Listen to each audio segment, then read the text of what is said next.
આપણા માધ્યમથી કહું છું કે હલાલાની વ્યાખ્યા એ સાર્વજનિક કરે, એ બહેનોને રક્ષણ આપવાનું કામ એ રાજ્યની સરકાર કરે છે. કોઈ પણ સંપ્રદાયની હોય ત્યારે હું પુનઃ એકવાર આ બિલને આવકારું છું. મુખ્યમંત્રી, ઉપમુખ્યમંત્રી અને તમામ ધારાસભ્યશ્રીઓને જેમણે આ બિલમાં સમર્થન કર્યું છે એમને અભિનંદન આપું છું. વિરોધ કર્યો છે એમણે રાજ્યની જનતાને જવાબ આપવો પડશે ને આપવો પડશે.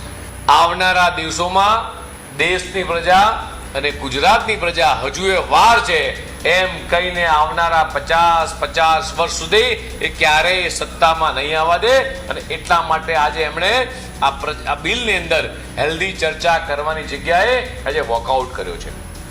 જે વખતે બાબા સાહેબ આંબેડકરે આ વાત કરી, નારાજ થયા, કોંગ્રેસથી રાજીનામું આપ્યું, ત્યારથી લઈને આટલો સમય જે દેશની માગણી હતી, દેશના તમામ લોકોના દિલની અંદરની જે વાત હતી, કાયદો તમામ માટે સમાન હોવો જોઈએ, એ સમાન કાયદા માટે જ્યારે આજે દાદાએ આ 10:37 રાત્રે 24મી તારીખે આ ઐતિહાસિક બિલ જે રજૂ કર્યું હતું અને 10:37 મંજૂર થયું આખા ગુજરાતની અંદર, અને જે મૂળ વિભાવના બંધારણની હતી એ આઝાદીના આટલા વર્ષો પછી પહેલા ઉત્તરાખંડ અને ગુજરાતે સાકાર કરી છે. જે કોંગ્રેસ જે બહાર અપ્રચાર કરતી હતી એ જ કોંગ્રેસના નેતાઓએ આજે આદિવાસી સમાજને આ કાયદાથી કેમ બાકાત રાખ્યો એ બાબતે જે વિરુદ્ધમાં વિધાનસભાની અંદર જે સૂર પુરાવ્યો છે એ સમગ્ર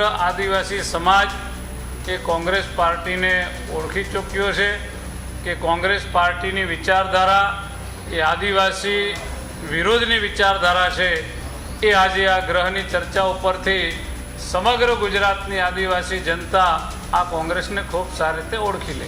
આ જે રજિસ્ટ્રેશન છે એ રદ કરવાની મેં માંગણી કરી છે, કારણ કે લિવિંગમાં રહેવું એ કોઈ પણ સમાજ સ્વીકાર્ય નથી. એટલે આ સરકારે જે બિલમાં જોગવાઈ કરી છે એને મેં અસ્વીકાર કર્યો છે. એમાં સુધારો કરવામાં આવે અને ગુજરાતમાં દરેક સમાજને પોતપોતાના રૂઢિઓ હોય છે, રિવાજો હોય છે, પોતાનું બંધારણ હોય છે.